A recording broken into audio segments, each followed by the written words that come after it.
ওই লোক কোত্থেকে আসে সেটাও আমি জানি না, কোথায় যায় সেটাও জানি না, কি তার পরিচয় সেটাও আমি জানি না, কোন বংশের মানুষ সেটাও আমি জানি না।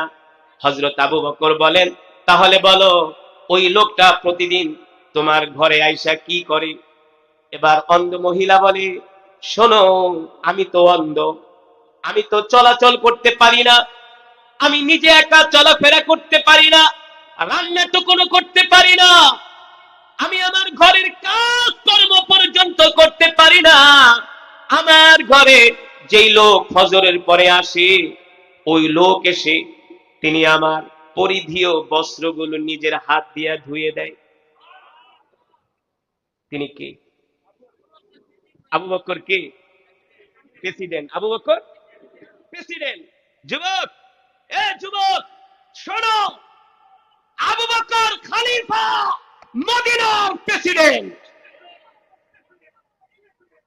অন্ধ মহিলা বলে, আমি তো তার পরিচয় জানি না, তাকে দেখিও না, তবে ওই লোক প্রতিদিন আমার বাড়িতে আইসা তিনি আমাকে জিজ্ঞেস করে, অন্ধ, তোমার পরিধেয় বস্ত্রগুলো আমাকে দাও, যেগুলো ময়লা যুক্ত কাপড় আমাকে দাও।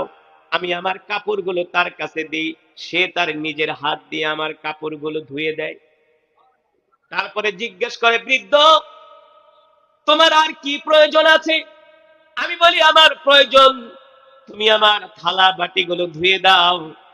ওই লোক তার নিজ হাত দিয়া থালা বাটিগুলো ধুয়ে দেয়। তারপরে জিজ্ঞেস করে, অন্ধ, এবার বল আমি তোমার কি খেদমত করতে পারি? বলে, তুমি আমার ঘরটা ঝাড়ু দিয়া দাও। সুবহানাল্লাহ। তারপরে জিজ্ঞেস করে, অন্ধ, বলো তোমার আর কি কাজ বাকি আছে? অন্ধ বলে, আমি তো ক্ষুধার্ত। এই কথা শোনার পরে ওই লোক প্রতিদিন নিজের হাত দিয়া রুটি বানায়া তার নিজ হাত দিয়ে আমাকে খাওয়ায় দেয়।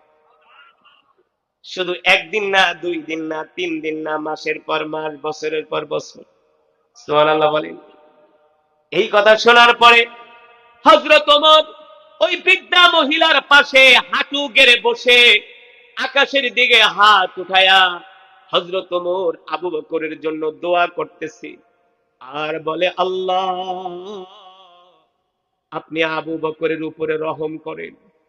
এত ভালো একজন শাসক আমাদেরকে দিয়েছেন, এত ভালো একজন খলিফা আমাদেরকে দিয়েছেন আল্লাহ, যিনি এই অন্ধকে যেভাবে খেদমত করতেছেন, আল্লাহ, মনে হয় না আবু বকরের মতো আমরা মানুষের এইভাবে সেবা করতে পারবো।